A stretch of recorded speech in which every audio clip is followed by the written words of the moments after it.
Yo, what's up, everybody? Happy Thursday. Happy Thursday. Well, that's not what I say. Happy Friday Eve. I'm all thrown off. Welcome to Politics with Pan. I am your host, Pan. Everybody know me as Christian. That's what my mama named me. And I'm here with my homegirl, my partner, the infamous Mel Young. What's going on, Mel? What's good, man?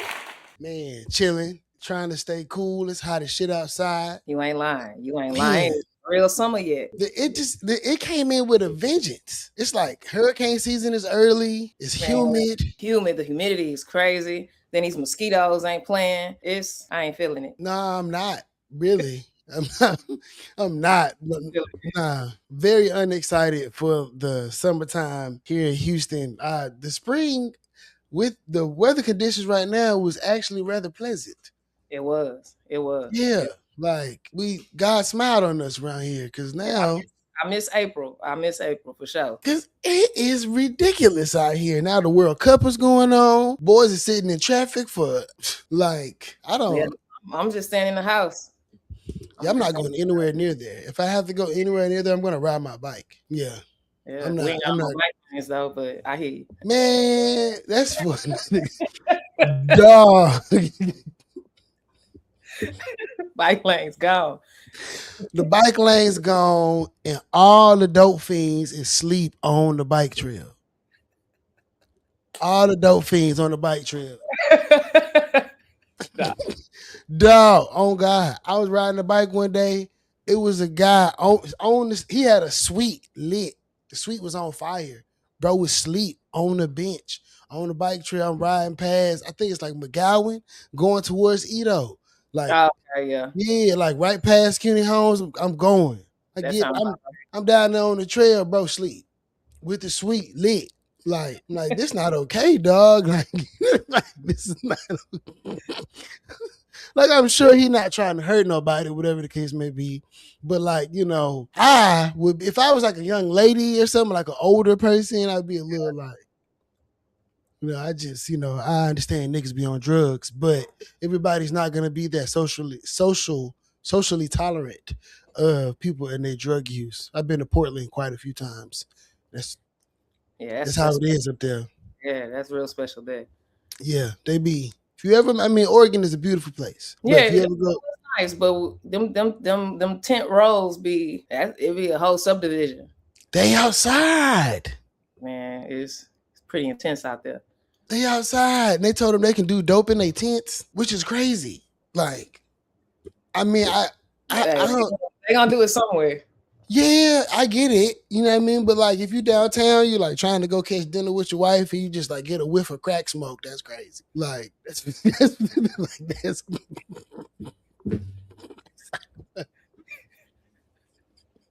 I ain't gonna go there with you, man. That's what I be think. That's what I was thinking about, man. Because I used to go there all the time, and I remember when they passed the law, and I'm like, well, surprisingly, it's still as weird as it was before. And I don't think the violence has gone up or anything like that. It's really just more of an eyesore than anything, and it's funny. But nonetheless, crack smells horrible. So you just you don't want that. Unfortunately, I've had the opportunity to smell it, so. Yeah, me too. It is terrible. Like, it's terrible. But that's not why we're here today. Oh, you're right. You're right. Let's focus. That's not why we're here today. So today, after all that has happened in America, feeling real pro-black, right? Real like fight the power. For sure. So I decided to title today's show Invitation Revoked because nobody else can come to the cookout until we get our shit together. And I think that's a fair assessment of where we are as a people, as black people. When you're on punishment, your mama say, y'all can't have nobody over here, the house dirty. I think that's where we are right now as a people. I don't know how you feel, Mel. What you thinking?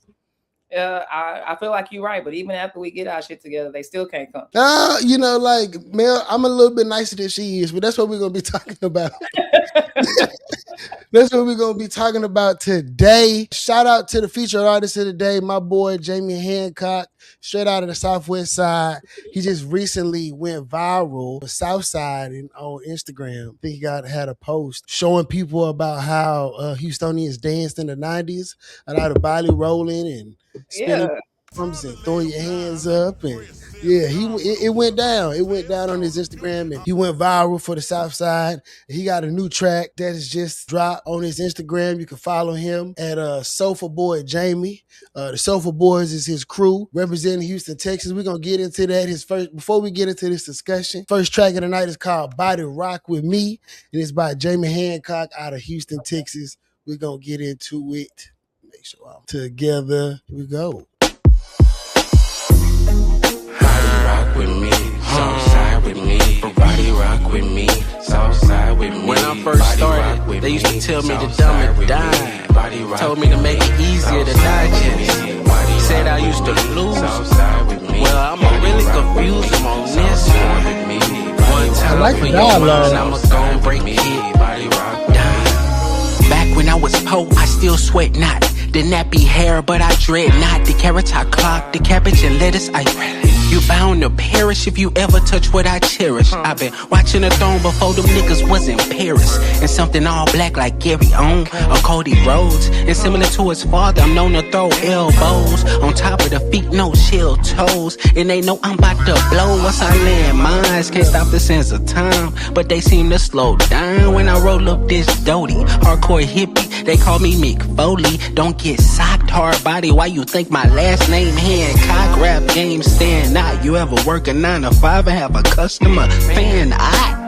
Even through the shade, I knew my vision was gon' pan. I tank on E, but my drive still ain't ran. You feel how I feel, body rock with me, Southside with me. You know them blocks we bleed, chop up the streets. You know the game ain't free, and ain't it ludicrous how we disturbing the peace? If you feel how I feel, body rock with me, Southside with me. You know them blocks we bleed, chop up the streets. You know the game ain't free, and ain't it ludicrous how we disturbing the peace? I'm just trying to survive in the city. Yeah, that was Body Rock with Me by Jamie Hancock. That was a jammer. Yeah, that was cool. That was cool. Yeah, how you feel about that? Nah, that was cool. I like the Southside homage, Body Rock. You know, Fat Pat hop on that thing. The beat was cool. I'm trying to Southside and Body Rock's a little fast, but Yeah, it's cool. The flow was cool too.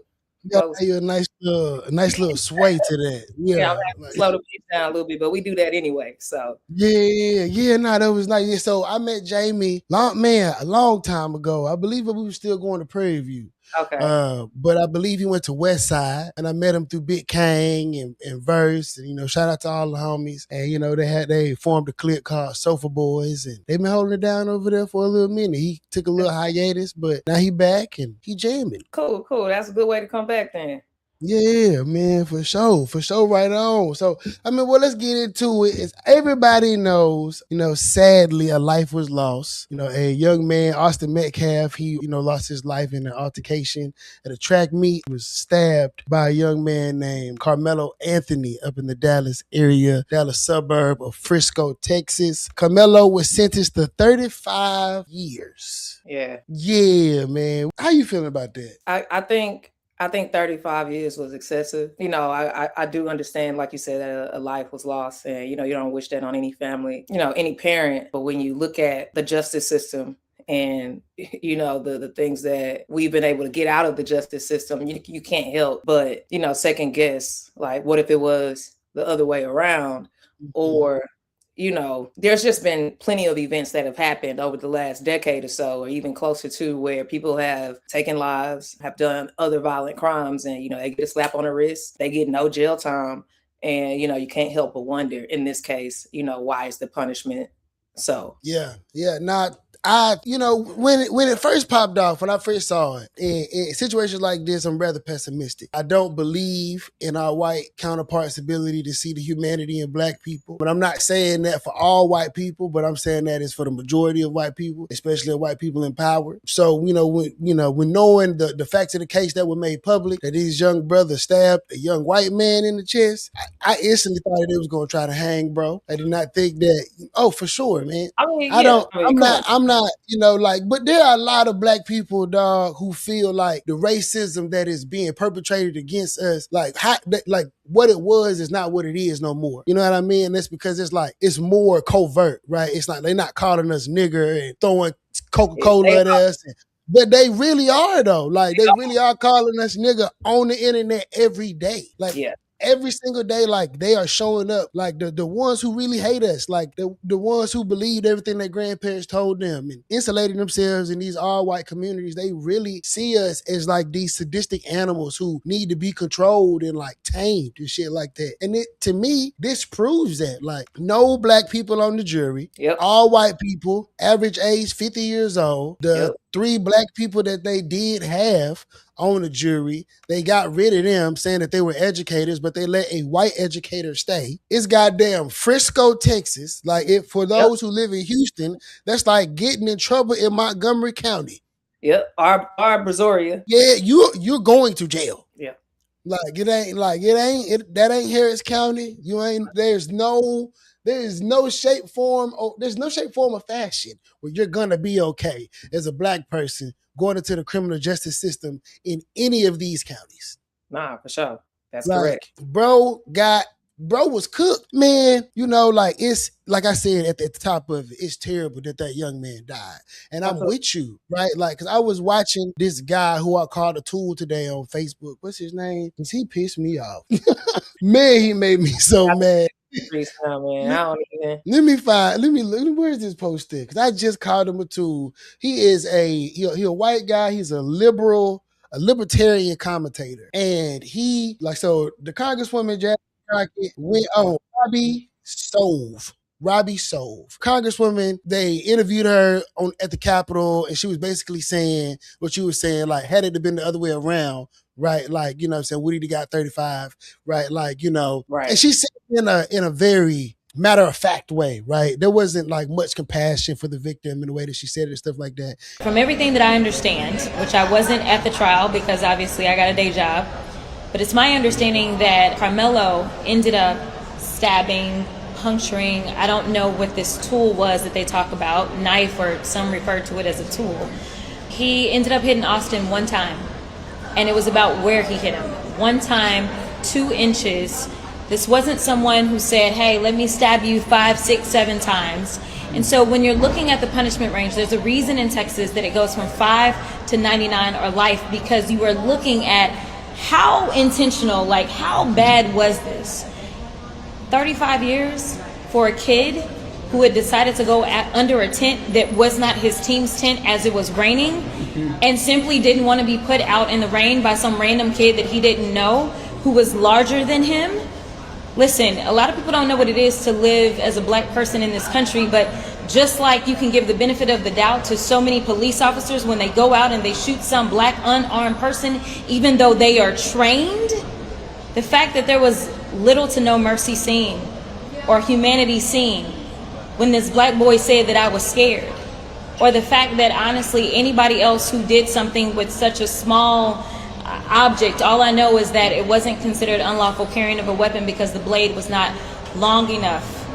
That they wouldn't even say, well, maybe this was more so something that looked like manslaughter. Well, some people might say, why are you even bringing a knife like that to a track meet? Yeah, people may say that, but walk a day in my shoes and then respond. Because we as black folks say, why is it that people need long armed guns when we are going out and having a First Amendment protest?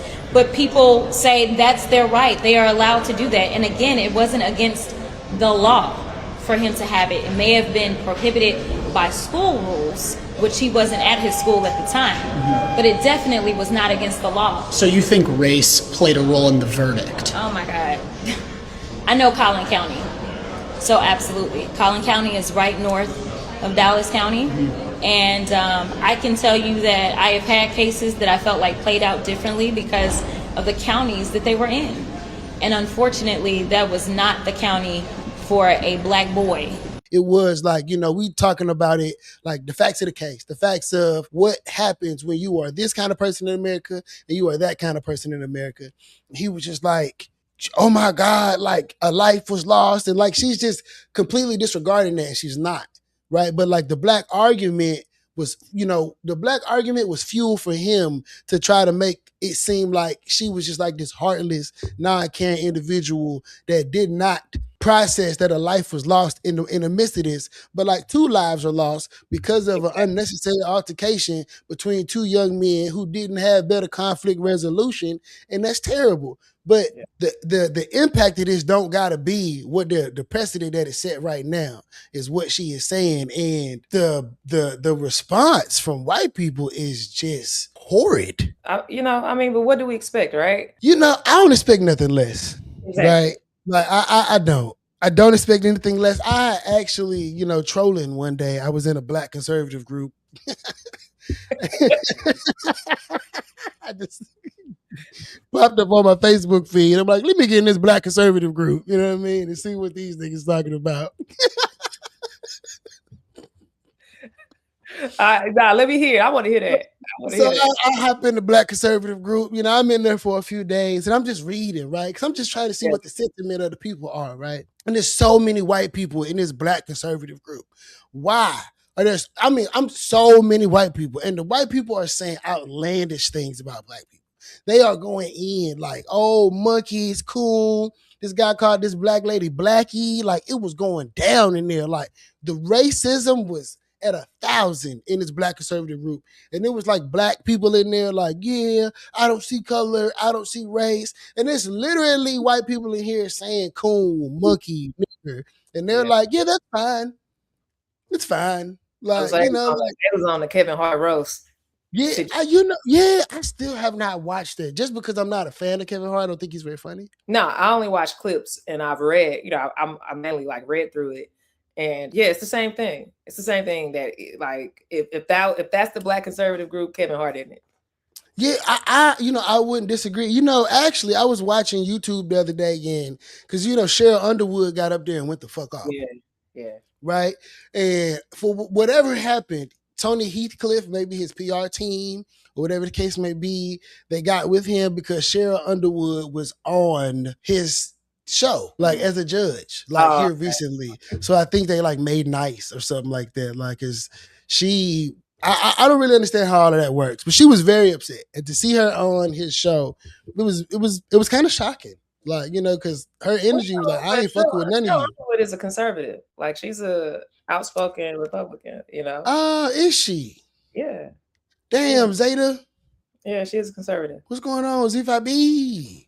So, ain't she like the president of Zeta Phi Beta or something like that? Well, I don't know none of that, but I do know she, she won't claim to be a Democrat. She did say that she didn't vote for Trump and all of that good stuff, but I think she is like conservative and very comfortable in it, which ain't no problem at all. But yeah, she's a Trinidad international president. I mean, it's okay. I mean, Zetas can be Republicans too, I guess. Yeah, anybody can be anything. Yeah, it's crazy. And I told that to one of the people in the black conservative groups, right? Because I'm like, yo, there are conservative Democrats. He was like, where? I'm like, yeah, just like they're gay Republicans. And he was like, what? I'm like, yeah. Anybody can be anything, bro. Like. Anybody can definitely be anything. So yeah, like, because most black people who are Democrats, if you don't know, are black conservatives. They are not as liberal as you may want them to think. They are mostly black conservatives, very much so God-fearing, faith, family. I can't remember, faith, family, and freedom kind of people. Very, very, very much so conservative. Yeah. They just vote Democrat because that's what all the black people are. So for the guy who needed to make a comment about like there are conservative Democrats too. It's a spectrum, dude. Oh yeah. Yeah. But so back to the case, right? So Charleston White came out. Charleston White said that he was going to donate $75,000 to the case. How you feel about Charleston? What's your what is your take on Charleston? I mean, like, I feel like he's evolved, especially as a social character. He's still a little outlandish and crass, like with his words and the way he come across. But do you think it's like genuinely authentic, like as far as like his reverence for the black community, or like like just like what you think? I think of him as one of the dudes that hang out at the corner store all day, from sun up to sundown, and a broken clock is right 2 times a day. Yeah, And, yeah. that just kind of what he gives to me. Like there are times where he has good points, and there are sometimes where the takes are just like, bro, like, all right, is people like him I don't pay much attention to at all. He has an audience, and if it's a good message that reaches that audience, okay, great. But I don't give him too much. I don't hang out in front of corner stores neither. So that's Yeah, I mean, because I feel like he may feel like he doing some good, and and for some people he very well may be, but nah.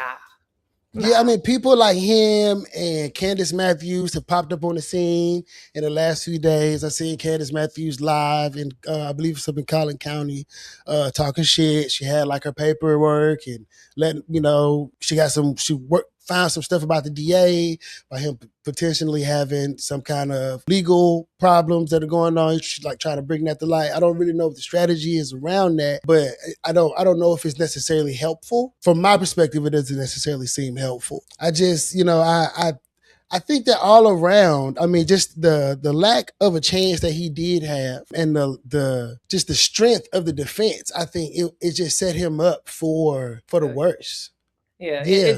It did. I think from a defense, and I have no legal background at all, but I do think from things that I've read, and people that are in the legal field, I do feel like he possibly could have had someone better to represent him. Just because that attorney defends other people very well doesn't mean that they're going to do that same thing for you. So yes, and see, and I've heard a narrative, right? I seen a brother on Facebook talking about how like his family was like led astray, right? Led to decide to, take this where they took it, the stuff with the GoFundMe, about all the money being in the GoFundMe cachet, and the lawyers and the civil rights activists and all of them trying to coalesce around the family so they could be able to get a portion of said funds, that were raised in support of the family and stuff like that. And if I dislike anything, it is a grifting ass nigga. Ooh. Like, oh boy. And I do believe some of them people that chase them ambulances, that's what they are. They're they're grifters. Yeah. When the cameras are bright, they're there. They don't go unless it is a camera there. Instead of trying to defend cases, they wait for the civil suit. So I do think that's a thing. But I hopefully after this, as far as his appeals go, maybe there'll be a better situation or a group of intention around the family. In the case. Yeah, I hope so too. I mean, I definitely think that especially with him not having a jury of his peers, like that definitely needs to go to another court. It's to not have anybody black on a jury is ridiculous. Yeah. That's a game. That's a game. And everybody saying, the dad and the DA and the judge, that they all know each other. But I don't, like you were saying earlier, what do you expect? Right? Like, this is a small white Dallas suburb where it's a very, I would assume, right? Because most of these suburbs are tight-knit communities. Everybody know everybody, especially right. in your racial groups, right? Like a lot of these people go to church together. There's usually a large church where everybody communes and stuff like that. So it's not, it's not far-fetched for these people to be You know what I mean? They may very well all be from that area, things like that. So I mean, as far as just the racial dynamic of it, like just when you flee the hood and you go, you know what I mean? Like, we go when you flee the hood and you go integrate with them folk. I don't know, like what you like. I get it, right? Like they got HEBs and they got Sprouts. I get it too. You know what I mean? Like, but you are not safe there. No. Like I don't. They ain't safe over here neither. But it's consequences. It's consequences.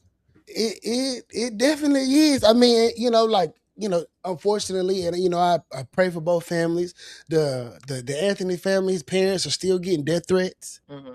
They've had to move. So at this point, Like they said, they did interviews like today or yesterday. Said they still getting death threats. He in jail now.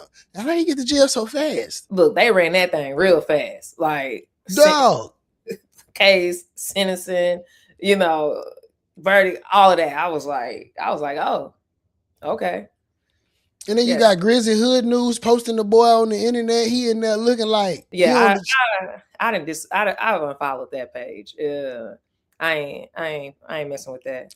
I feel like it is going so far to the right. Yeah, and for a Facebook check, nobody cares to moderate. But yeah, I'm good on that. I have been, especially a lot of us. Right, they're like, yeah, I don't know what's happening over here like anymore. Like it was, at first, like the rise. It's that money. It's that money. It's always the money. Yeah, it's that money.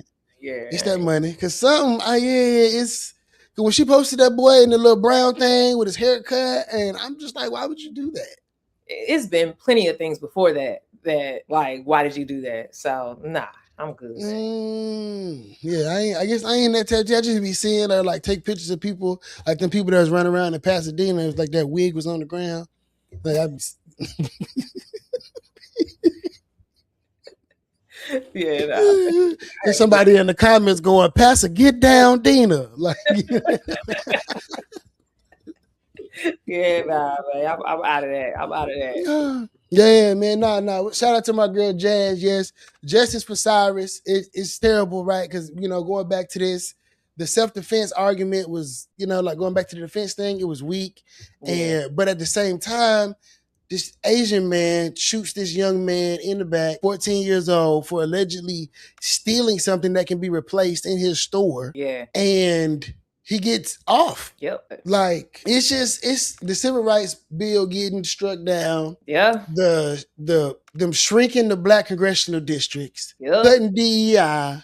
Yep. Now, and then on top, I mean, it's getting tough out here. It's been tough, but it's real tough now. Like what I mean. Like we might need to put on our Sunday's best and scream and go and get in the street and sing hymnals again. They ain't never really care how we dressed, but that's they hanging from trees in full suits. So bruh, the respectability politics has never done anything for us. Never.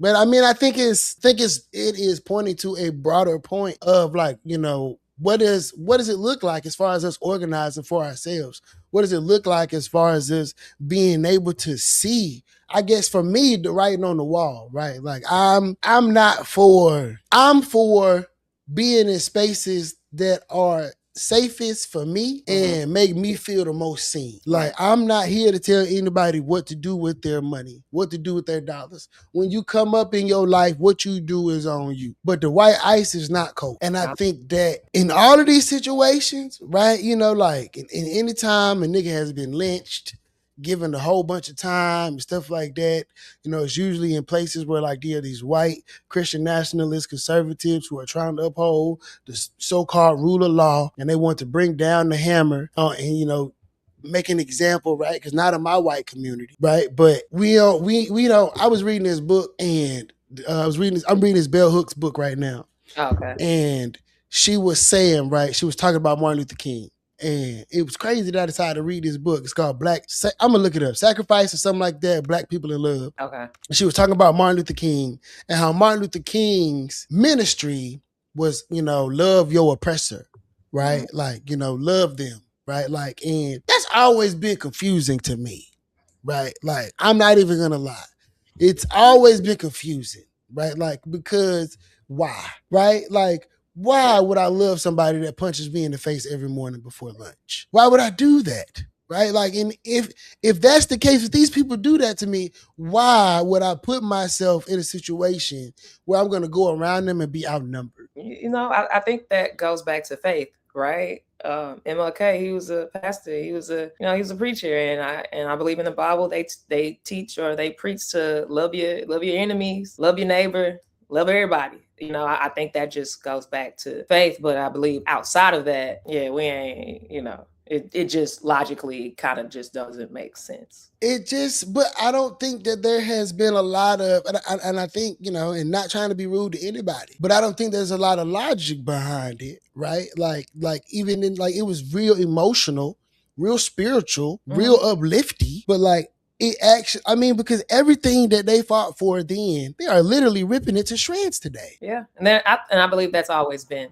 the plan. Like, do you think it was, we're gonna let these niggas have this, and then we're gonna take it back because we don't want y'all to like riot or nothing like that, right? Like, because we've been having some wins, right? They sent a couple cops to jail after they killed some innocent black people, even if not for life, for a little bit, right? Like, and we didn't burn down any cities or anything like that. Do you think it's like that's the plan, right? You know what I mean? Like, just to kind of pacify the masses for the time being, so that they don't, revolt, right? An emotional, protest. I don't think the plan is ever to give us anything or to pacify per se. I can't think of a time in history where they needed to pacify us. Like, I don't, and not to say that there were not times where there were revolts and revolutions. There has been those pockets of our history where that happened. But overall, like, there's never been a fear of any kind. I think the only time there, fears were, like when we boycotted things. Yeah. Right. Or when we had a president in office that, although racist, how can you explain a kid in a casket? Right. So there were big things where, okay, they would concede certain things. And I don't think it was out of revolt. I think it was, the president's wife or something like that saying, like, come on now, like, let's do something. Like, you get this one thing, but I mean, there's still redlining in communities. Boys still can't get a mortgage, there's still bad schools. So it's not like this, let them progress and move forward. Is okay, let them have this one thing because there's still all of this on the other side of that, going on to where it don't even matter. So, I guess, so I guess you're right. Maybe pacifying in a sense. But overall, I don't think the plan was to ever let us have anything. We may have gotten pockets of it, but it never, like, their goals or their mission never changed. Yeah. I mean, that makes sense. And I think that's, in the Bell Hooks book, she was, when she was talking about Martin Luther King's ministry and him telling us to, like, love our oppressors. And a lot of his message was for us to send love out, but not, like, project it inwards. Right. And I think a lot of what we suffer through as a community is that, like, no one really worked inside of the group to say, like, love on each other, right? Like, because how do we build real holistic community if we really don't give a fuck? You know what I mean? Like, if I really don't have deep love for black people, like, how am I going to participate in that? Like, like, it's like going to, like, people say you lukewarm in the church, right? Like, you go to church, but you don't, like, really love God. How you really going to get down? And it's the same thing, right? So if the most prolific black leader in the history of blackness is telling all the people, his whole flock that is following him, to love somebody else, like, for who they are, even though they don't love you, they don't treat you with respect. Right. They want your children dead. They want everything that is to your detriment, but still show them love. What kind of mindfuck is that? But, like, generation after generation after generation after generation. And then they tell you that the high yellow nigga with the bright eyes who is telling you they don't love you, you should not love them back. And we should build power for ourselves parallel to what they have going on. They tell you that he is the devil, that he is wrong. And they tell you that people like Stokely Carmichael are wrong. And they tell you these guys are crazy, right? Like, but we are here now in 2026, and everything that our ancestors fought for is slowly being unraveled. Not even slowly anymore. It is literally an avalanche of snow coming down the hill, and niggas is running for their lives and getting crushed slowly. I think a lot of people don't even know they're getting crushed. I think that's the awful part. They just kind of like looking at the snow and now it's in snow. Like, they on Instagram scrolling, dog. Yeah. They that's the algorithm got us so siloed, right? Like, as you think about it, right? Like, everybody getting their information. Like, you can't, like, when you go in the house, your mama can't make you sit down and watch what she watching no more. Like, that's over. So all of that, like, collective, like, through line, like, when the Vietnam War happened and all those Emmett Till, like, that's all that you could consume. Yeah. Now there's so many different things to distract the masses that like they can just do whatever the fuck they want at a higher clip than they was before because no one's paying attention, even though they doing it right in broad daylight. I mean, they own the media, right? You know, ever since Trump took office, like what Paramount, not CBS, but a few other news channels, like they, as a pack, the billionaires, like they own media. You know, Jeff owns media, like Washington Post. You know, like there's very few outlets that we could actually read that are, you know, nonpartisan or that are not, you know, necessarily pushing an agenda. And, you know, journalism in itself isn't journalism anymore. You know, like we get these, you know, small pieces of true journalism where, you know, people are asking the real questions. But, you know, now I don't even think journalism is a real thing. It's definitely in limbo. I would say that because it's hard to discern who to actually listen to because who is paying for you to write? Like, Right. 'cause, I mean, that's like the thing with our art, right? Like artists need benefactors because if you're an artist, most artists are not the best entrepreneurs. So if you write, you know what I'm saying, you a thinker, somebody has to pay for you to be able to put that stuff out. And who paying for it? Right. Like, yeah, I mean, I think another theme with this, specifically, right? Because after looking at all the issues and the case and all this kind of stuff, and hearing people say, there was a guy, I think I was speaking on this earlier. He was saying that that black people messed this up for that family, like making it racial. One and two, right? Like all of the advice that like they were being given from these so-called people was like super bad. So like if that is the other side of this, in moments like this, who are we listening to? Right? Like who should they have listened to? Right? You got Charleston White on the internet, like I'm on the phone with the daddy, right? Dr. Umar. Oh, God. Yes. Charleston White, like I'm on the phone. I'm on the phone with the daddy. Oh. I'm talking to the parents, like, you know what I mean? Like, wow. And he like, yo, I called these people. I called those people. I called these people. And I applaud him for doing that. But I think that the message is right, but the messenger is wrong. That's fair. That's fair. Because he may be doing something super, super, super, super positive. But I think that and especially in a situation like this, I think that him being the person to disseminate that message, I don't know if he's the correct person to do so.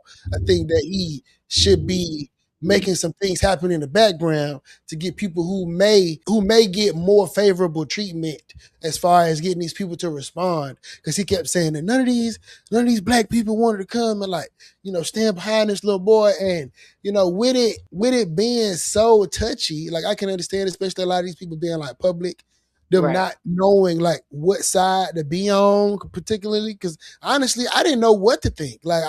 If you just hear it surface level, you just hear that a young man got stabbed in the chest. Then you find out that one arm was black and one arm was white. Then everybody starts saying, okay, well, he got jumped. And then he got this. And then he got that. And then he got this. But everybody at the end of it is like, somebody died. Right. Right? Yeah. If somebody died, and if somebody died, that means somebody need to go to jail. I don't give a damn what color you are. I don't care how old you are. If somebody died, somebody need to go to jail. And for the least, manslaughter. Mm-hmm. Well, I mean, tell Kyle Rittenhouse that 4 people died. Right? Didn't he not go to jail? He need to be under the jail. They should have gave him the lethal injection. He did not go to jail. Nope. Yeah, and that is why, right? Like it's hard to hear. I'm tired of hearing white people talk about shit like this. Because you're so tone deaf, because you are so entrenched in your whiteness and your and the privilege that it grants you, that you can't understand that your white counterparts are being harsh to these people, and you are completely turning a blind eye to the fact that there are young white people who commit atrocities all the time and they go to jail for 30 days and they get out.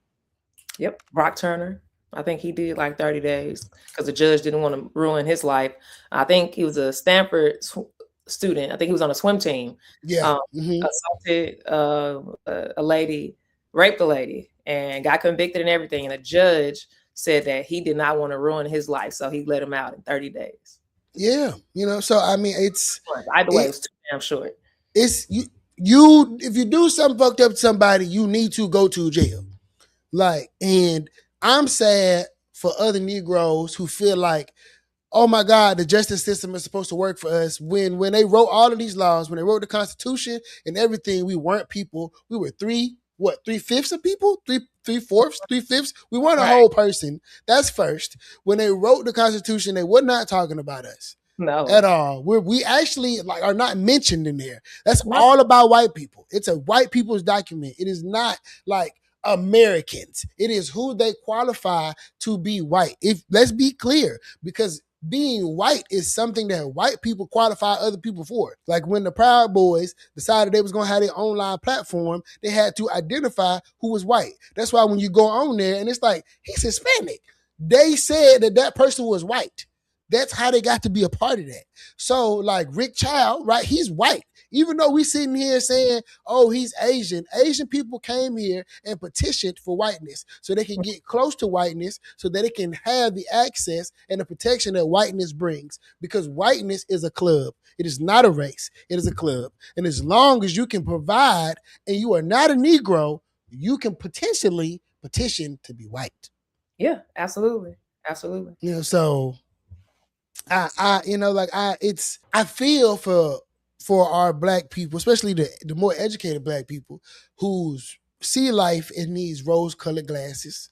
Like, you know, we have progressed so far that, oh my God, they would never treat us like this. And I remember, and I'm gonna bring them up again. Charleston White was like, I just did not believe that them white people would treat him like that. And I'm like, what?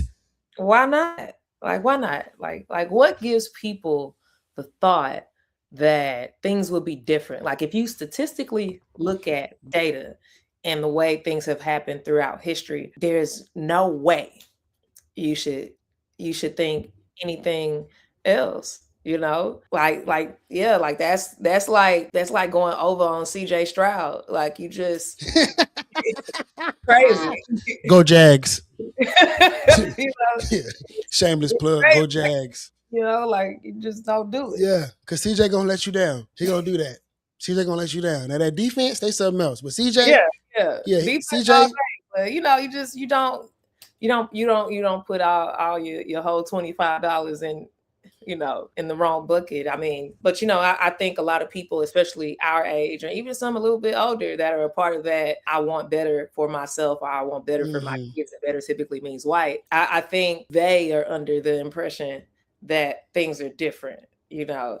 But I see every day I walk outside my door that nothing is different. It's all very much still the same.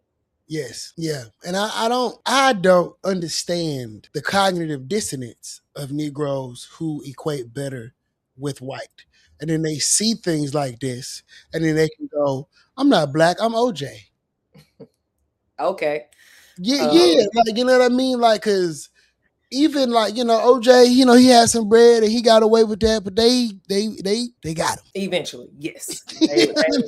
Yeah, definitely got away on that boy, get away with that. You know, I like, we've moved to such a individualistic society that it's always about like what I'm experiencing, what's my day-to-day, what is it that I want to accomplish, what is it that I want to do. And at the same, you know, I get it, you know, like, we have to make the best of our lives for ourselves, but at the same time, when you go away from community thinking and community approaches, you know, you're siloed into, like, you know, your neighborhood that you live in, where, you know, you're a minority and you have the ability to feel that way, right? So yeah, you get to not have to care because it's not happening to you or your neighborhood. And that's pretty much like what it is now. If it's not happening to us, or if it isn't about us, we kind of just don't care. So like, people are pro-black right now for the moment, you know, but you know, there'll be something else in the news in about, I'll give it 2 days, that'll shift it. You know, we already back making TikTok videos, you know, so you know, it don't matter.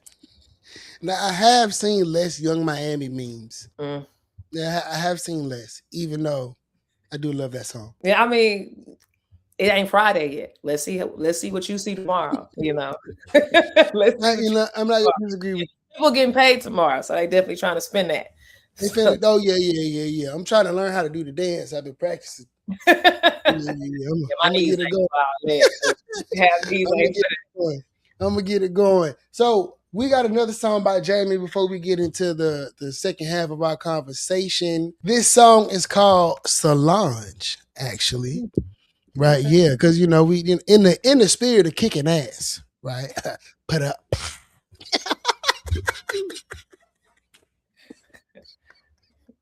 We know she gonna put it down. She gonna put it down, right? So this is Solange representing for the H, Jamie Hancock. Let's get into it.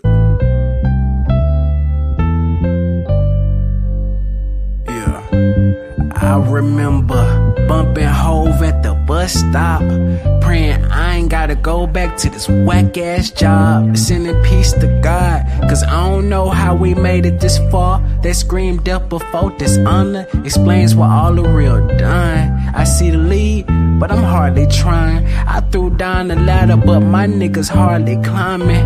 I'm just trying to get somewhere with a steady climate. When you slow boogie, everything come in perfect timing. I'm alluding to my money and my women. I can't make a move unless my heart in it. Got South Park Crips that'll roll for me and I ain't talking Timmy. Jump in my lane, I step back and take aim like my first name James. I bet that creates some space. Niggas talking beef like my life ain't been up for steaks. If you wanna floss like us, you gon' need more than Colgate. From the block where the skinniest known to hold the most weight, we removed the roof to escape. Candy painted Escalades, they just wanna be next to me for my escapades. I've been this way since running niggas' fades on Briar Forest in the DA. It's just in your DNA when you from the DEA, DEND. Southside niggas know what I mean. My pops push more keys in the H than Mike Dean. I'm a moving picture, pull up to the scene. It's some shit you ain't never seen. With a queen and some high-rise jeans, the point guard for my team. If I tell her to shoot, you already shot. Let me stop, I'm the cream of the crop. A spinning image of my pop, so it's a couple blocks I can't walk down, but still holding the ace-time crime. You can come out to where I stay, see diamonds in our face, and we swing lane to lane. If I was king of the H for a day, everybody be riding candy paint. Then I go on a date with Solange for a day, let her be my little babe. And we can blaze on hay, reminisce on days we was rocking Southside fade. Now pay attention. Yeah, I love that. Yeah, I can ride to that. Yeah, I love that. I'm messing with the sample. Yeah, Sunrise. Yeah, he did that. He did that. Shout out to Jamie. Shout out to Jamie.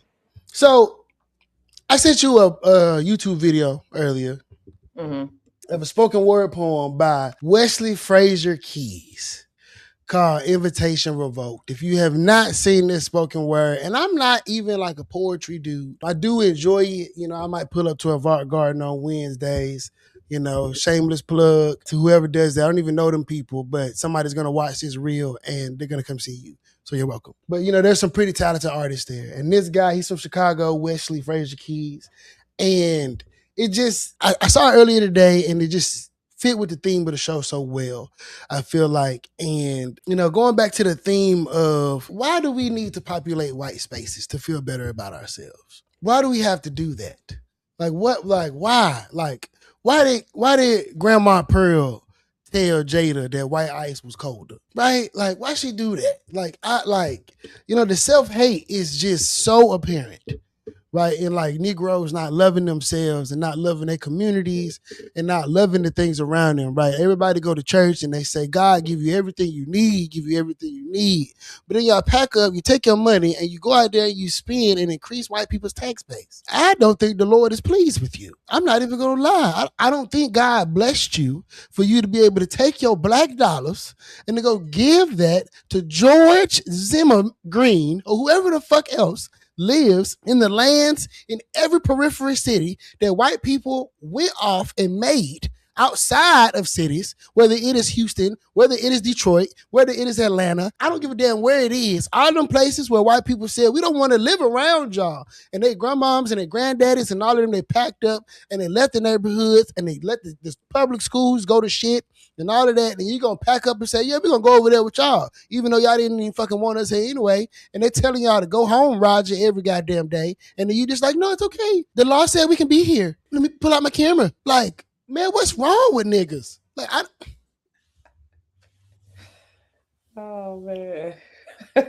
why? Like, why do you think we keep inviting these people to the cookout? Why is it okay for the weatherman to do the Dougie on TV and niggas get excited about it?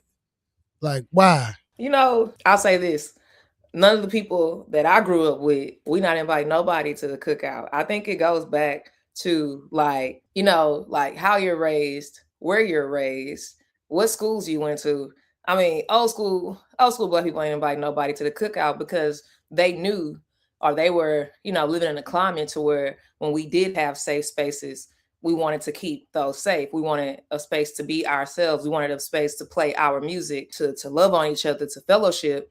And I think as the years went on, you know, we didn't educate, you know, people that are our age or our parents' age on, hey, this is a safe space. And then you think about, you know, people online inviting people to the cookout. Those are people our age. They went to white schools, you know, like they went to schools that were, you know, mixed, which is, you know, fine. But again, like they don't even know the value of a safe space. They don't even know what they don't even know what it feels like to be in an all Black space. So of course they're inviting people to the cookout. Half of them ain't even never been to a real cookout, you know. So, and I also think it's, you know, proximity to whiteness or it sounding cool or it being funny on social media. But I think for the most part, a lot of us don't know the value of having a space that we call our own, that's safe to be who we are, because again, they didn't go to an all Black church. They didn't go to all Black elementary school, middle school,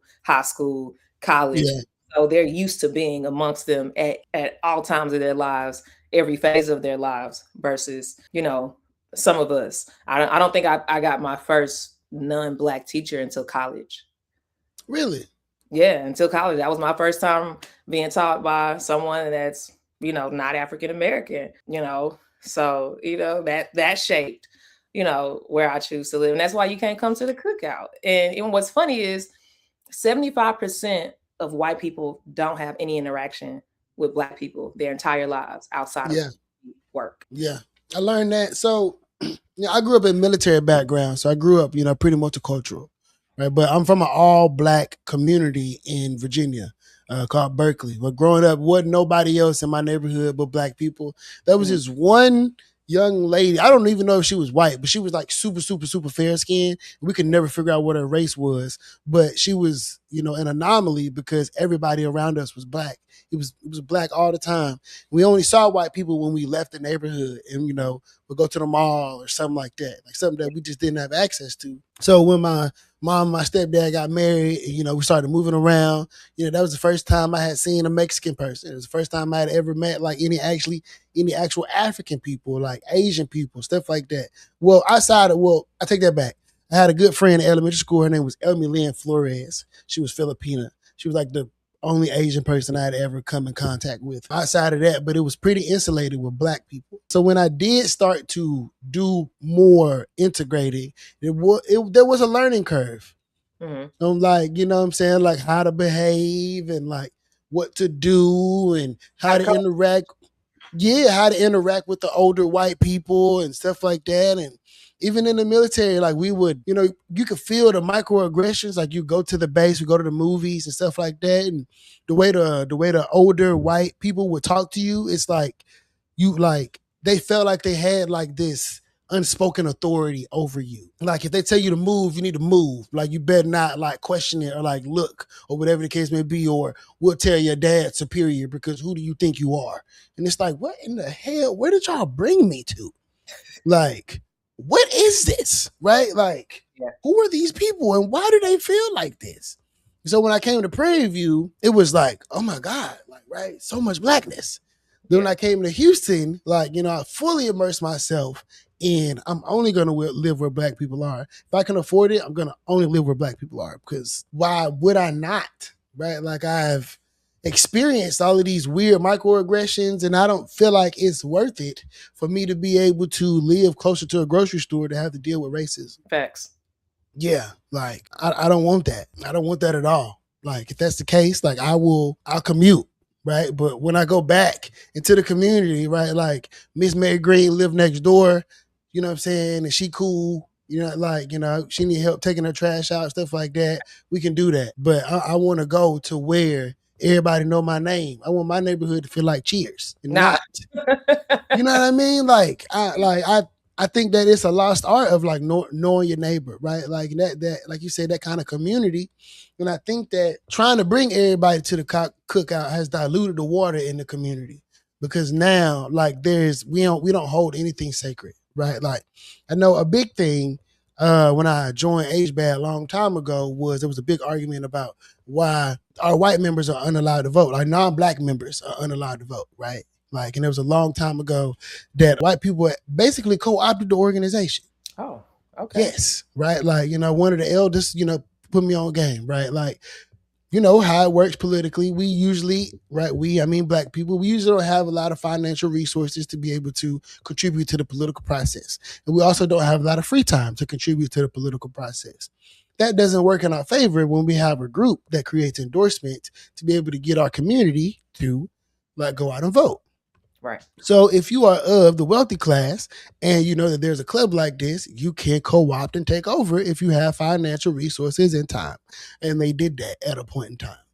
And they ended up putting like a whole bunch of people that were not necessarily supportive of the black community on the slate card, and, you know, they won. So, you know, they decided that this was going to be a safe space forever. And there's a lot of, but at the end of the day, right, like you said, we have to have, if there aren't things that are for us and that we can't proudly say these things are for us, like, what are we doing, right? Like, because just being able to live without the dignity of ownership, without the dignity of autonomy over your life and your decisions and things like that, what is the point of this? Yeah, you know what I mean? Like, what are we doing, right? Like, and if you are going to go to a place where the perceived white ice is colder, you have to be prepared for the aggression that is going to come with it. Like, you know, if you stay, you know, in a place that is predominantly black, you may lack the amenities that they have there. Yeah. But what we lack in amenities, we have in community. And the people around here are going to rally together to be able to help one another versus you being the enemy of the state in foreign land. Yeah. Yeah. But, you know, we don't see it that way. I just don't get why. You know, I guess it's free will, man. It's free will. That's all I can chalk it up to, you know. And again, like, so, you know, certain people aren't so ingrained in black culture to where they have to be around it. Like, for myself, like, I have to be around it. You know, like, I could live anywhere in the city of Houston. I could have moved to the Heights. I could live in, you know, Rodeo Palms or Pomona, you know, whatever. I could go to all those places. But, you know, the neighborhood that I grew up in was also all black. And this is just what I'm used to. This is what makes me feel comfortable. You know, I don't, like, there's no microaggressions that happen out here. You know, like, I know the whole street. You know, I know the elders on the street. It's, you know, it's all love on the block. You know, sometimes at night, you know, a loud car coming by, banging screw. You know, I know it's a slab. I'm cool with it. You know, my neighbor might be up late playing chic or, you know, disco music. I'm cool with it. You know, like, at least I like the music. You know, so, you know, things like that I don't feel like, or I don't want to live without, because our culture is so important to me. Yeah, for sure. Same. Like, same. I don't envy anybody who don't live around blackness. No, for sure. Yeah, not at all. Not at all. I drive to the gym. Yeah. Or the grocery store, you know. And those are things that, you know, we're working on, or things that we are, you know, keeping people from, I guess, coming back to our neighborhoods. But, you know, like, those are things that are visible, and, you know, community leaders, especially of our generation that are up and coming, like those are things that we're paying attention to. Yeah. I mean, I think that if people did come back, we would get those things a lot quicker, or we'd be able to find creative ways to be able to create those things, right? Because it's, co-ops, all those different kind of things, all these young, bright professionals, especially all of y'all who done got laid off. You got some time, you got a severance package, come back to the hood. And that's another thing. Like you went and got all of this education, and you went to the better schools, but come time to lay off, all 300,000 you laid off, no matter where you went to school. Was it mixed or was it not? No matter who your mentor was, you're laid off, and you're having a hard time in the job market, because certain companies don't have, dollars or a concerted effort to make sure that their workforce is balanced. Yeah. I mean, it's, and I do, Derek, I do want to address this. I ain't disagreeing with you about coexisting. I do not disagree with you.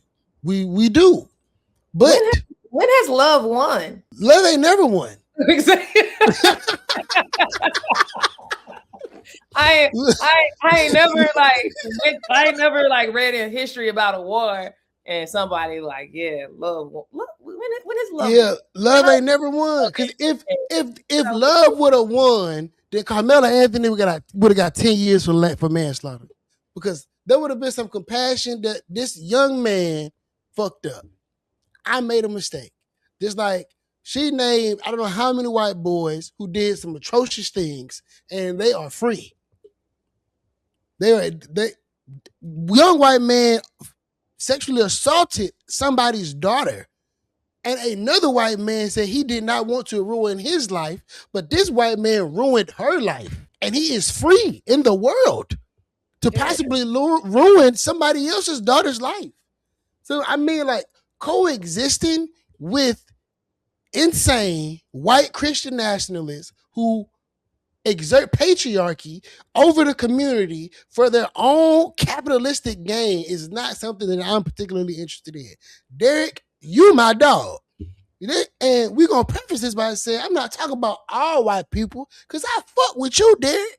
Just like I fuck with Snooch's Booch's crazy ass when he get on this motherfucker and he get on Beyonce internet talking all crazy. It's not all white people, but the elk? Is that a right way to say it? The elk? It is the problem, bro. Like it's absolutely absurd, right? I was telling the story, right? I went to Detroit, Michigan to go work a campaign with this group called the Progressive Turnout Project.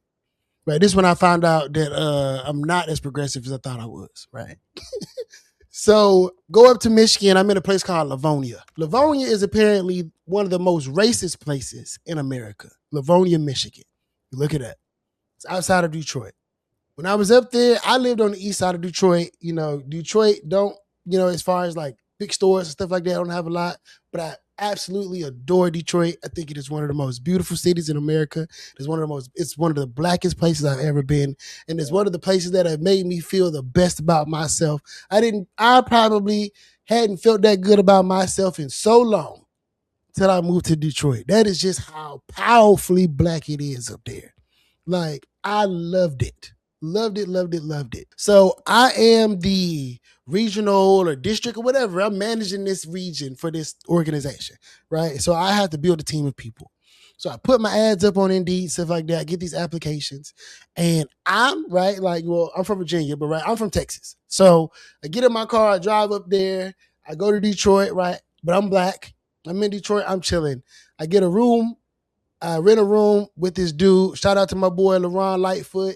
Math for Success is doing a great job. Like, I'm going to have to introduce you to Math for Success and LaRon Mel. But he got this math tutoring company, and it's amazing, working within Detroit public schools and all this other kind of stuff to help young black people, just young people, period, with their math and arithmetic. It's a great program. So I'm living with bro. And at the time, he was like a mechanical engineer or something like that for GM. So well-to-do brother, right? We live in a nice community on the east side. It's called Jefferson Chalmers. It's very manicured, beautiful home, stuff like that, right? So nothing that, whatever people told me about Detroit, when I got to Detroit, it was nothing that I was told, right? Like, at least not from my perspective. But I'm also a black man, right? So, I don't know where those stories came from, but I had an amazing time. So putting my team together, and I'm interviewing all these white people, and I'm asking them to meet me in Detroit. You know how many people told me they would not come and meet me at that Starbucks across from, I think it was like by Wayne State University in downtown Detroit. It was at least 12 people, and they needed jobs. Oh, okay. They were like, we will not come there. We will not go there. We're not going in there at all. We will not. We don't even drive into the city of Detroit. Are you kidding me? Detroit? They wouldn't even come in the city, dog. I had this. I was like appalled, right? So I finally get my team together, right? And one dude, I hired him, and he just kept asking me, "Are you sure? Am I gonna have to go to Detroit?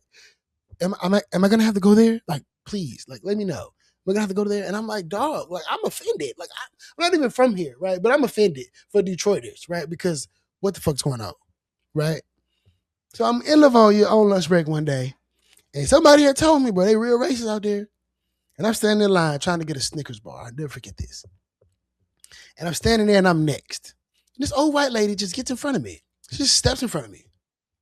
And I'm looking around like, what's going on, right? Like, and I'm like, hey, and the guy was like, apparently the cashier waved her to pass me up. And he looked at me and said, you're still deciding what you want. Nigga, is this McDonald's? I'm standing here with the candy bar in my hand. Like, I have my item. Fuck is you talking about? Ring me up. You don't know what you want, sir. I'm going to take care of her first, and then I'm going to get with you. What's going on here? Please tell me what's happening. Because this is not be respectful to your elders. And I have never experienced anything like this before, so I don't know what to feel, and I'm baffled. Yeah. What is going on? Why did you treat me like this? Like, what is it that I'm feeling? What is this experience that I'm going through? Lord, please help me. Please help me discern with what's happening right now. After I get done, I'm so upset. But I got the munchies. I want my candy. So I buy it. On fire. I buy it, and I'm sitting outside in the car. And this is when I came up with a racism. This person did a racism to me.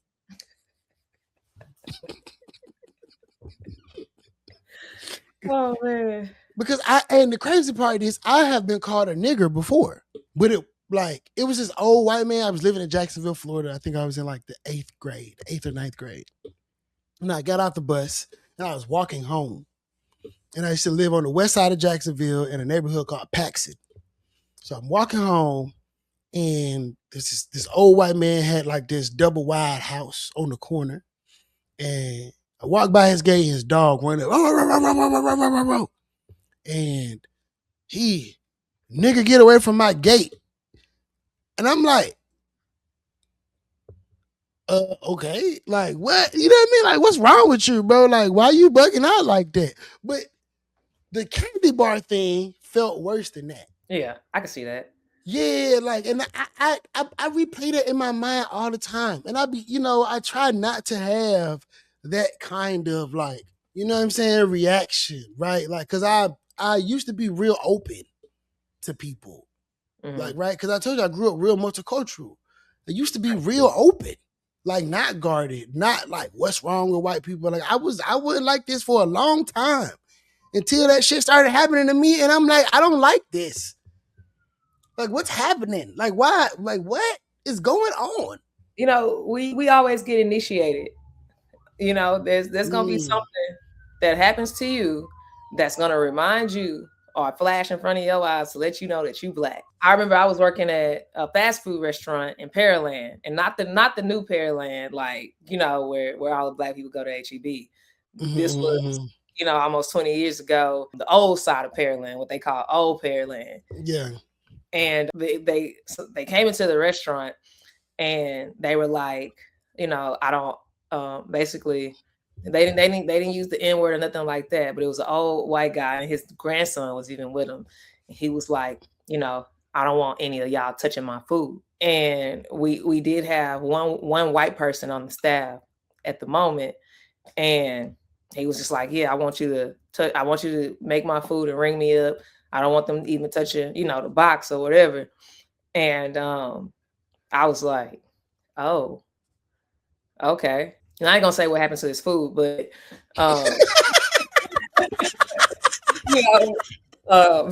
we had to help him, but Yeah. that was like my first like direct experience of like, wow, like, oh, okay. That's a very mild experience compared to yours, but I was just like, oh, It nonetheless though, like it makes you go, I'm a person. yeah. But like I'm not a thing. I'm not dirty. I was out the other day, right? And Derek, I'm gonna get to your comments. I was out the other day and met this white lady, and she has a mixed child, and the baby's name is Delasha. Right now, when I asked the little girl what her name was, she said her name was Delasha, and I love Ebonics, and I'm like, that's a beautiful name. Like, I'm so proud of whoever named you that, right? Like, I'm like gleaming with black pride. All the while, this white lady named this girl Delasha. Not you laughing. That's wild. Right. That's horrible. Bro, like I was mind fucked. I'm not even. Man, look. But I appreciate her appreciation for the culture, right? But I'm saying that to say, right? You know what I mean? Because clearly her baby daddy is black, right? You know what I'm saying? She like black men, stuff like that. That's a thing. Whatever. Get your chocolate, girl. Not mad at you. But the funny thing was, she was telling us, because we, I'm pretty charismatic. I make people feel comfortable. So people say whatever, right? And she was like, I'm so embarrassed about this story. But when I was younger, she's from, like you were saying, 75% of white people don't actually have any real interactions with black people outside of work. And she was saying there was like not too many black people at her school growing up. And she pinched this black boy to see if the dirt would come off his arm. Because she thought he was dirty. Yeah. Because she had never seen a black person before. And that is the extent of like what we're dealing with as a people. And I wish so many more black people understood that. Like the level of ignorance that people learn about us. Like, and how that ignorance ultimately affects us, like mentally, like, and like economically, right? How it affects our entire existence. Yeah. Like, because the mental gymnastics that we're talking about that people have to go through to become somebody like OJ, right? Like, is insane. Like, it's nuts. Yeah, I guess with a few hits to the head, it get a little easier. But yeah, I mean, somebody dropped them babies. Let me see. So, take racist out your vocabulary. It's about being empathetic. Create division. All right. So, okay, let me. Where am I going to start with this? Where am I going to start? I can't take racist out of my vocabulary because racism is a thing that I experience in my life quite often, especially on the internet now, like quite a lot. That's first. So it's not necessarily a buzzword. It's more of like people who look like us, like sharing our experience with like the ignorance of like white America.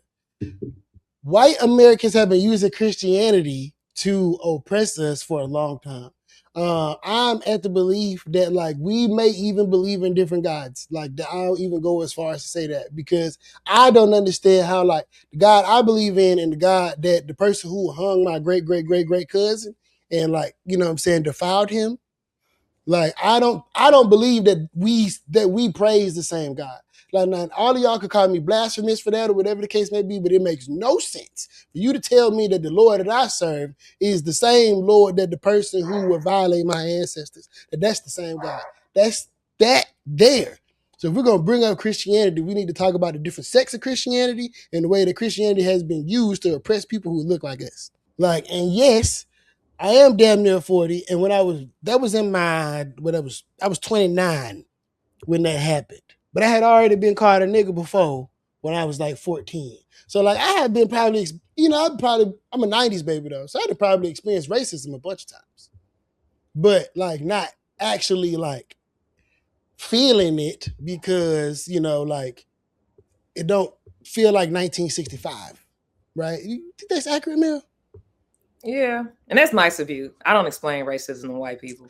I mean, no, I don't have a problem. Like, there, I don't have a problem educating anybody, right? If you want to have a conversation, I got a couple words for you, right? Like, Yeah, I even think like just laying out a timeline of Black history, like the end of Jim Crow, let's say slavery, Reconstruction period, Jim Crow, like it's been like, 50, 60 years hell yeah.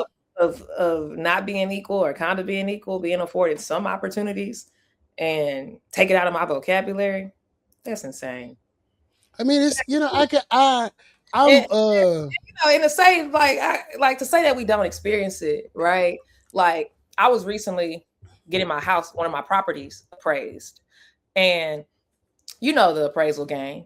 When you Black, you got to take out your cultural stuff. You got to make sure ain't no Black people, ain't no Black stuff in your house, or you risk your appraisal being lower, than that of somebody that's white, just because you are Black, and historically, redlining, mortgages, the way that they, zone or break up our neighborhoods, like that's still a thing, like right now, like to this day.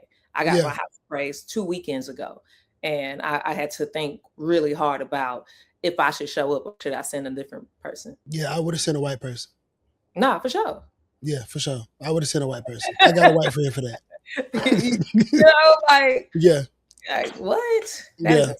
I feel like all Black people have, like, if you are like Black and you in any of those kind of spaces, like you have a white proxy. Like you gotta have a white proxy. You can't not have a white proxy. If you don't have a white proxy, you're not doing business for real as a Negro. Like, and it's fucked up that it's like that, but you need one. And like, and I'm that's because of racism.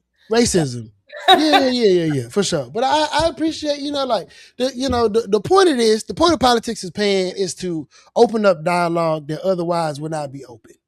Right. Yeah. So like, whatever it is you want to say, however it is you feel, I want to know how people feel so that, like, as somebody who has adorned themselves the role of, cultural curator, community activist, I want to be able to effectively participate in the movement. And I need to be able to know the sentiments of people who look like me and people who don't look like me so that we can be able to move strategically. So anybody can come into the space, and this space is a free space, wherever your race is, whatever your political affiliation is, religious affiliation is, this is a space for free thought and for people to be able to ask questions to educate themselves. And you know what I'm saying? Him taking the time to be able to educate himself and have that free-flowing debate, like, that's fully welcomed, because there's, people that said, people say some crazy shit. I had a motherfucker tell me I look like I work at Kmart. I got 2 degrees. Kmart closed. I ain't open. Really, you unemployed. You know what I mean? Like, I ain't like, I'm Tommy. That nigga ain't got no job. Like, you can't know what you talking about. You know what I mean? Like, so it's stuff like that, right? But we're going to get into this last. So, man, I got some questions for you. I think the people that have gotten to know you a little bit, we're going to delve into that a little bit more, right? So, you spoke about your house. Spoke about your houses. You are building, right, like this, this Black-owned conglomerate, right? Fashion, real estate, technology, that will help be able to, fund your lifestyle and also your activism in the community. But you spoke on it a little bit earlier, but like most Black people like yourself, they buy all of that stuff and they don't live nowhere near it, right? Like, what would be your message to people like you that are participating opposite of you? Like, if you were to say, like, man, like, this is the value in this, like, what would you say to them? I have this conversation with friends, honestly. So my message, or the way that I speak about it, is simply that, there's value in being Black.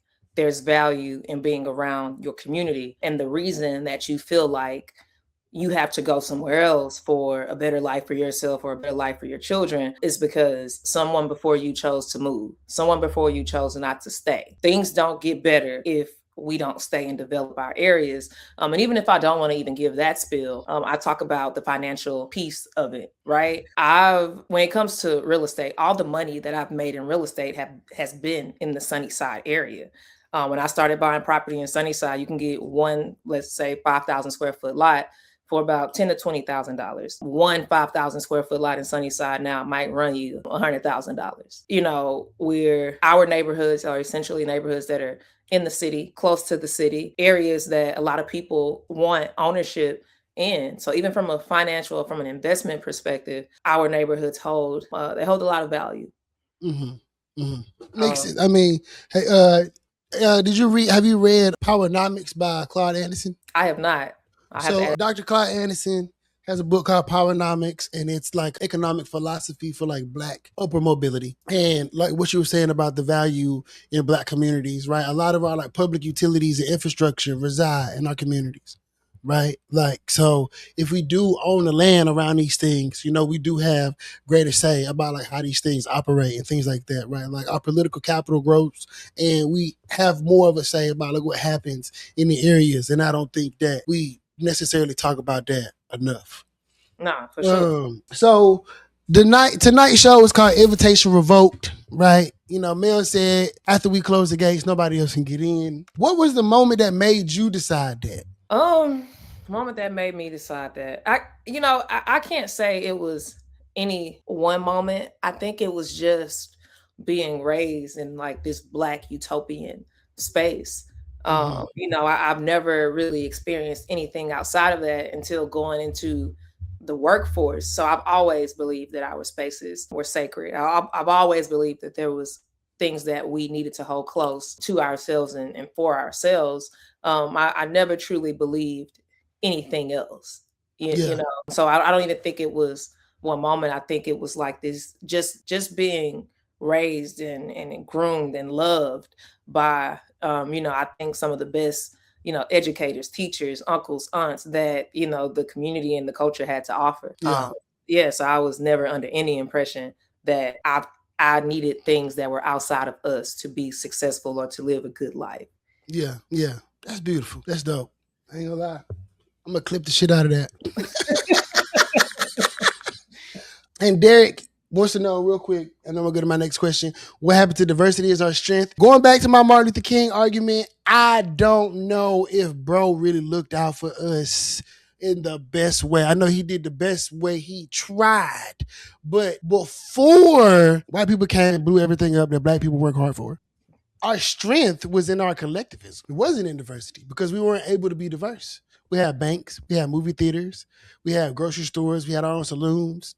There were lawyers, doctors, plumbers in the community. People didn't have to go outside the community to go to work. Right now, if you live in Sunnyside, South Park, 5th Ward, 3rd Ward, Acres Homes, you have to go so far outside of your community to find employment. There's no dollars really circulating through these communities. A lot of these communities are food deserts. Our communities did not look like that before we were forced into diversity. So I think that it's an American trope, like a great American trope. And I definitely think that it's a joke because though Houston is the most diverse city in the South, it's actually one of the most segregated places I've ever lived. Outside of my few white neighbors who live over here, I don't see white people unless I go to where white people are. And that's by design. For diversity to really be a real thing, the power structure of the majority has to believe in diversity.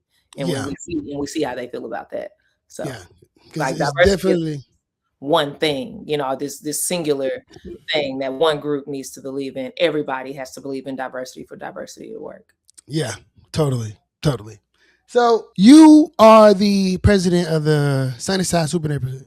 Yeah. Yes.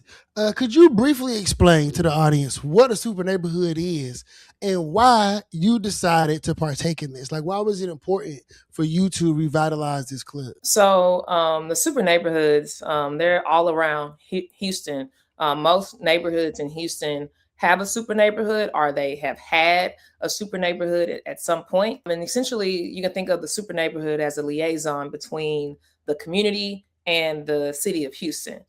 And what we do is we listen to concerns of the neighborhood. We evaluate our neighborhood for, what we need.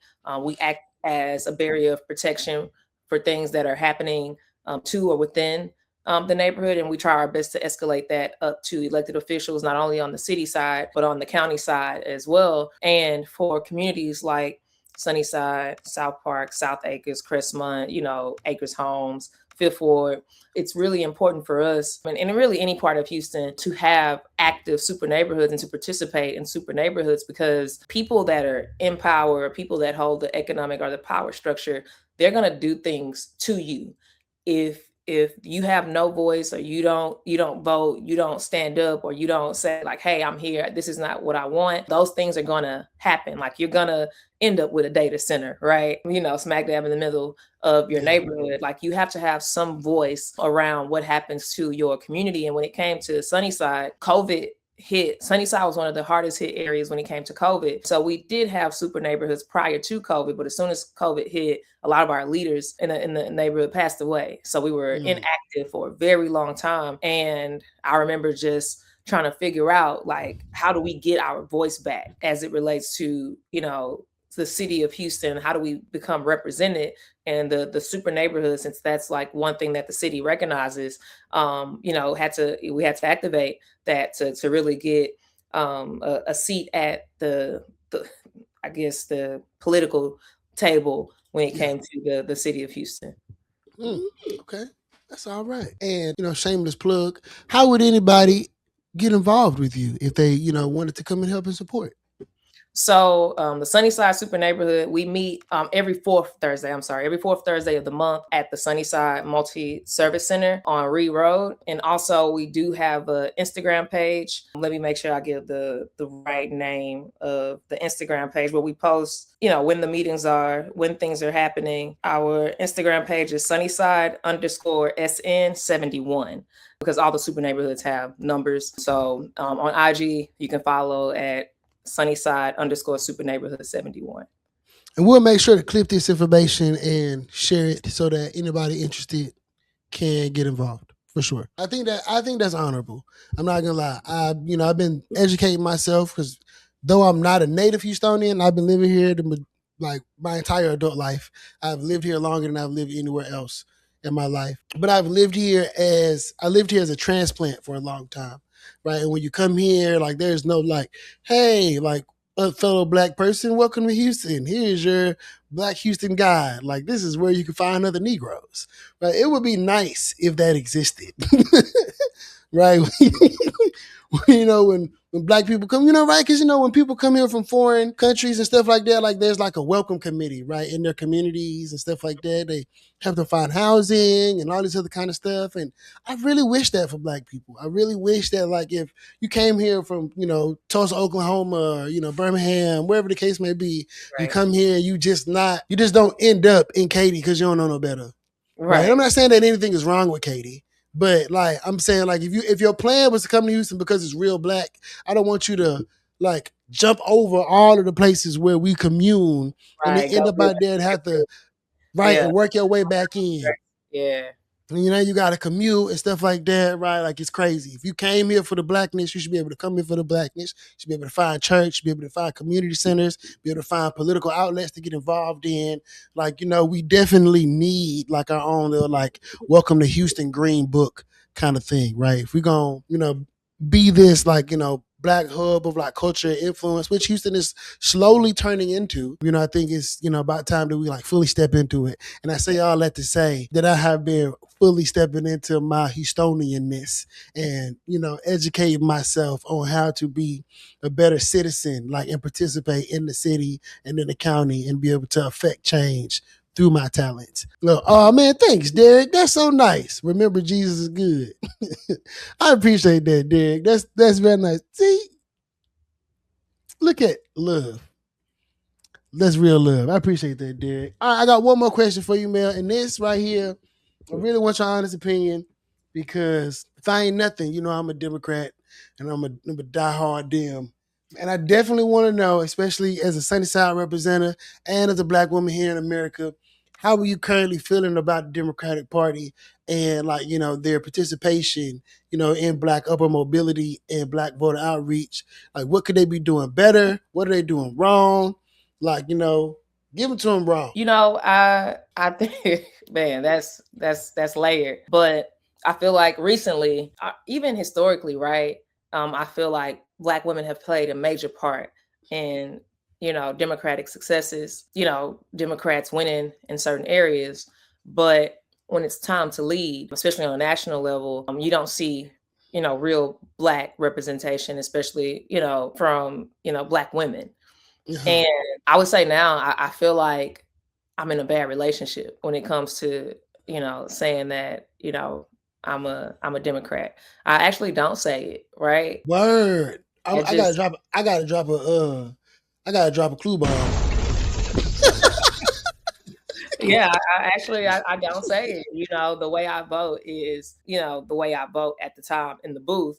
And I think what it comes down to is, Kamala Harris, Jasmine Crockett, like we've seen time and time again where we've been qualified to lead and it just doesn't go that way. So yeah, I feel taken advantage of by the Democratic Party. And and I even have like I'm conflicted. I'm still conflicted about, how I'm gonna show up in November. You know, you know, I like give me a little bit more on that conflict because I once we get through with this, I have a message for somebody who has been talking shit on my TikTok, and I'm gonna let them have it because I'm gonna clip it up so that they know comments. And I want you to know that you are full of shit. Right. But yes, so please expound on that. yeah, so when it comes to and I think this is really the hot thing when it comes to James Talarico, right?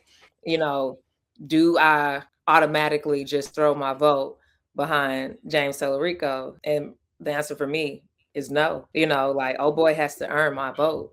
Like the same way he spent money campaigning in those different parts of Texas trying to flip the MAGA voters, all of that kind of stuff. If you're gonna put effort and energy into that, you can put energy into us, and you have until November to do it. And if you don't, I think I may skip that. And I get the whole would you prefer him over Ken Paxton? I don't know. I feel like Philly felt a little bit different about Fetterman too.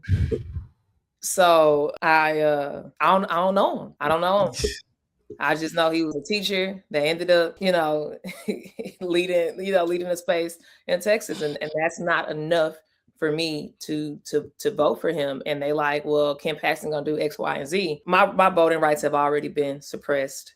Affirmative action and DEI has already rolled back. Like, what more can happen to me under Ken Paxton that like what more can happen, right? That can't deal with. 300,000 Black women have lost jobs and are unemployed. Like, again, what does my vote for Talarico? What is that gonna get me? And I feel like for a long time, Black women, we're always, like we always have to put aside, what we feel is the best thing for us for the greater good. We always have to do things for the greater good. I don't think I feel like it. Yeah. See, And I'm all right I with would like to make a disclaimer, right? We didn't talk about this before the show, right? And I have for a couple of times I have railed on his campaign, and I have railed on his campaign quite a few times for the exact same reason that you're talking about right now. And my comment, there's a page that follows me on TikTok called James Terlico Clips. And because I was railing about him, they have been commenting on my content, saying that what we are saying is wrong, that he is engaging Black voters, that he is coming to the community, that he is putting his best foot forward, and we are not acknowledging him, that he is doing everything that we are saying he is not doing. And I don't appreciate whoever this person is. I'm going to assume that they are a well-to-do white person calling me a liar. I don't appreciate that. You know what? I've seen clips of him being in the rooms with, the Black political influencers, but I'm not into influencer culture. So him meeting and talking to them, that means nothing to me. Like, I don't care. Host something at TSU that I can pull up in and get a feel for you and your energy and who you are. Show up somewhere where actual community members are. Like, I don't care what group of influencers he gets in the room. Like, what other rooms are you moving in? Where are you showing up in Black spaces that are meaningful, right? He's already done enough like things to kind of have me like, you know what, just hell nah. But I'm still willing, because this is an abusive relationship, like I said. I'm still willing to hear him out, and he has until November, the day before, and I early vote. He has until the start of early voting to persuade me that a vote for him is the right vote. And that is the sentiment of a lot of black women. That is the sentiment of a lot of black voters right now, right? And it's sad because he is the top of our Democratic ticket here. And that wavering in support is really going to come at his detriment, because he's not going to make it over the hump without the black voters. And I do believe that their strategy is to court those middle of the road white Republicans who who may be disillusioned with Trump. But if I know one thing for sure and two things for certain, those people, though they may not like Trump, they don't want to vote for a Democrat. No. And I think that's a terrible strategy to go. I think that not being comfortable to show up in black spaces is going to cause his demise. But also trying to court those people who are adamantly fighting to oppress people who you like need to vote for you is like it's all ass backwards. So James Terralico Clips, y'all need to get y'all boy to do his goddamn job. This is from me to you. Get him to do his job. Show up in black places where community actually exists. Don't hang out with the upper echelon. Don't hang out with the bourgeoisie. Go talk to young black folks. Go and talk to black clergy, right? Like, if you do, I'm going to know. Someone's going to tell me. Right. No. Like, so it's not like who is this guy on this podcast? I'm somebody around here. If you show up, I'm going to know. And the moment you show up, I'm going to tell everybody on the internet, hey, y'all, he showed up. Yeah, and I'm willing to do the same. And, and I'm always on people, vote. Show up. I ain't said that yet, bro. I ain't going to even lie to you, because I am conflicted and I do feel the way that I feel. And I do want people to vote because the down ballot, it does matter for sure. The closer it is to the bottom, the closer it is to my day to day. But at the same time, if his claim to the office is going to be the people that he flipped, let's see if it works. Yeah, I'm not. What's that? What's not Prize Picks? Poly Market. I'll go put my money on Poly Market against that when it's time. I'm gonna take the over. I'm gonna take the under. Yeah, that's how you gamble, right? That's how you. That is. That's how you gamble. Yeah, I'm gonna take the under on that one because he's definitely gonna get less votes than he thinking he gonna get. I'm gonna take the under. And I hate that I feel this way. I really do. And there are moments where I'm just like, I would never say this, or I would never do this, because since my voting life, I've always like voted like from 18 on to now. And this is truly the first time that I really feel like this, it's a shock to me that I feel like this, right? Yeah, I mean, I totally agree. And the crazy part is there's a picture like this will get clipped and you'll see it. There's a picture. When James Terralico first came to Harris County, like I was a fan, right? Like I was super excited about his campaign. I was elated, like, because I used to watch him. Like he was one of my favorite political figures in the state house. Like I thought he was great. And as far as that, like middle of the road, like nice white boy Christian thing, I definitely thought that was something that he could sell statewide to be able to like really make a difference if he campaigned correct. But as this campaign has gone on, I have lost that fervor. You know what I mean? Like, and I'm not understanding what's going on. And I told him when I saw him, yo, I believe in you. I believe in what you got going on, and I want to help you any way I can. And he is completely out of line with the way that he is dealing with black voters, and it has left a terrible taste in my mouth. And I don't like it. And I want him to do better because I don't want him to lose. I don't want us to lose. I'm tired of losing. I'm a Democrat. Been losing for a long time. Don't want him to lose. But also, like the bad vibes between him and black people, that's not cool either. Like, yeah, it is. And then what I will say about the Democratic Party overall, and this is just what I'm experiencing from, my space and community. And I even say this for myself, right? The same people are always going to vote. Right. Mm-hmm. Like even when I'm hosting meetings, there's always going to be this set group of 30 to 40 to 50 people that always come out. And I think change happens when we reach the people that are not coming to the meetings. the people that are working 2 jobs, the people who are, not truly engaged in the political process. How, like, what's the effort to reach them, to truly engage and educate that group of people? That's where I feel like the Democratic Party lacks. We lack in messaging to, like, how the other side has dog whistles where, the not the lowest of the low, but like, they go vote, right? Because they have strong messaging. There's this one thing that they know that they want and that they're going to vote for, which is whatever. And we don't have that. The Democratic Party, it's this, we want that. Like, what's that singular message that's catchy, that's only a couple of words, that will reach the people that don't typically engage in community meetings or, anything political, but you can reach them on an ad and it's like, Yeah. Yeah. I think we're going to give y'all some money. Yes. Hey. Yeah. We're gonna give y'all some money. I think that's it. I think that might be the answer. We're gonna give y'all some money, right? Like, because you see what happened when they got them Trump checks. It was like, oh, this nigga's awesome. He's amazing. However it happens, it gotta happen. Like, there's people there's an untapped huge population of people that are registered that just don't come out and vote, and that's we haven't spoke to them in a way that moves them. Yeah. I totally agree. And that's why, shameless plug, I am running to be your SDEC representative for the Black Caucus. And you should vote for Christian. Absolutely. Yes, absolutely. Mel, this was fucking awesome. I really appreciate this. I knew that we were going to have a good conversation when I asked you at the park to join the podcast. Thank you. Hey.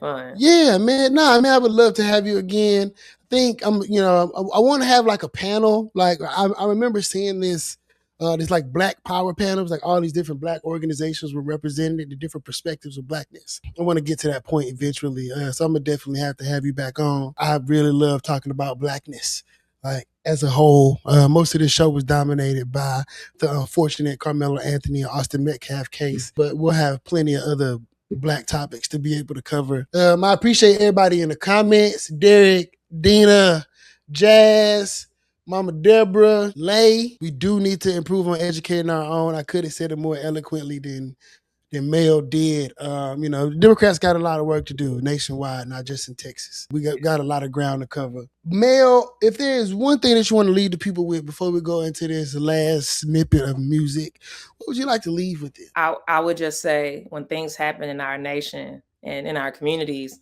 that charge you up, right, that make you feel these strong emotions to want to do something, I say hold on to that. Like, don't let it burn out. Don't let something else happen to where you lose that passion. Because whether you live in an all Black community, let's say you just had to move somewhere else for reasons that are your own, we still need help. We still need resources. We still need professionals. So hold on to that fire, that passion that you feel, and bring it back. I feel like if you've ever had a Black teacher that was pro-Black in any way, they always tell you, you go out and you go get educated, you get what you need, and you bring it back home. So, keep that fire, keep that passion, and bring it back home, right? Bring it back home. My pastor says that all the time. It's college, graduation time, a lot of college students getting their degrees and stuff like that. And he's like, y'all going off into the world, these big white schools and doing all these great things, but you need to bring that stuff right here at the greatest St. Matthews, because we need you. And he and she are correct. Like, don't go out there and drink the Kool-Aid and believe that you got to go stand close to the sun, because they're going to burn you. Every goddamn time. You are not OJ, they're going to burn you. Yo, we're going to get into this last song. This is 9,000 Bissonnet. I told you, Jamie. I don't know if Jamie is from the West or if he's from South Park, but he an H-Town representative for sure. And if I ain't nothing, I'm South Sea for Leah for sure, even though I'm from Virginia. Like, don't ask. Don't ask. I just love Houston so much. I don't know if anybody knows this, but I've been knowing I was going to live here since I was 11 years old. Oh, wow. Yeah, I went to the Galleria, and that's back when we had the circular street signs. Oh. Yeah, Yeah. And I'm from Virginia. We don't got no shit like that. and I and I came out here because I had my auntie and them lived on the Southwest, and we came to visit because we were moving because I'm a military brat.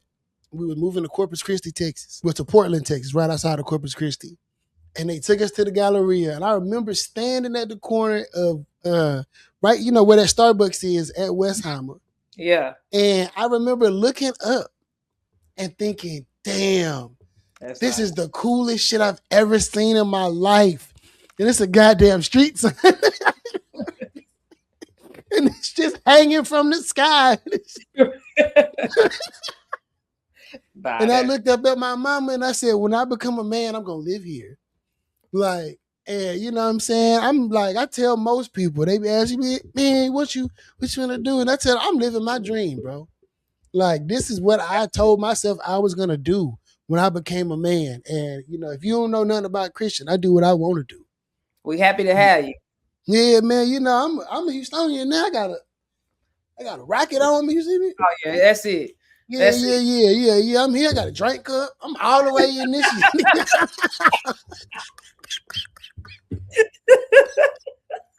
Yeah. I'm South San Felipe. But anyway, let me get out of this. Excuse me. This is 9,000 Bits a Net by Jamie Hancock. We're going to come back, say goodbye, and sign off in a moment. Let's go ahead and get into it. West. On that West. West. On that West. West. On that West. West. On that West.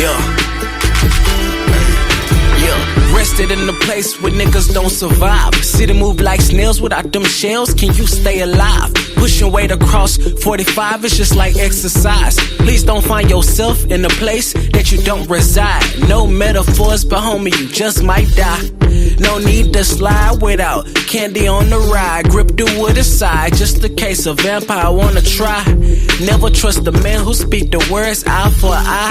Cause who's to say he won't try to steal my vision? See my palms is itching. Decisions. You won't have it all if you just sit there wishing. See my block is like a sand, like how these niggas steady bitch. Little homie, pay attention. Look, I made it out them trenches. Broke, I couldn't afford expenses. Look at me now, success is just my form of vengeance. A mountain full of stress, a nigga had to go and get it. I rose up out my feelings, paid my dues plus interest. I could've lost my life down, bitch and that. West. Slid in my first wet down, bitch and On that. that West. Niggas about they checks down, bitch and that. West. I had to gain respect down, bitch and On that. that West. I could've lost my life down, bitch and that. West. Slid in my first wet down, bitch and On that. that West. Niggas about they checks down, bitch and that. West. I had to gain respect down, bitch and that. Young player, nigga. Yeah. That's that boy Jamie Hancock, aka Sofa Boy Jamie, out that West. Huh? I said the track's alive. The track's alive. Man, I was a little skeptical about like introducing the music into the show, but I think it's nice. I mean, I think I try to do a good job at curating like a nice selection of music. Eventually, I'm gonna drop a playlist of like everybody who's contributed their artwork to the show, so people can be find another way to introduce these people. And it's really important for me to bridge the gap between the movement of hip hop and blackness in politics, because I think that a large part of that, especially people like in our age range and younger, so it's a way that they connect. And I think that it is done in poor taste more often than not. Yeah. So, trying to cross-pollinate the communities. Hopefully some of Jamie's fans watch because they want to hear his music. They learn something about politics. They learn something about super neighborhoods. They learn something about blackness, racism, all in between. And then we can all come together, be friends. The whole point of this is to create community, because eventually I want to bring this into real life so that we can have a third space where people can have and share free thought and, build community amongst one another. So again, Melanie, thank you, dog. I know I just asked you if you had one more message. Do you have another message? Nah, man, we said it all. We said it all. But nah, this is Nah. a beautiful show. Thank you. I appreciate you having me on. I appreciate you being on. Well, we finna be out of here. Like I say, every Thursday, the point of this is love, laughter, and learning. And I think we did all three of those quite well today. We did. We did. Yeah. So y'all stay blessed. Have a great weekend, and I'm going to see y'all next Thursday. All right. Peace, peace.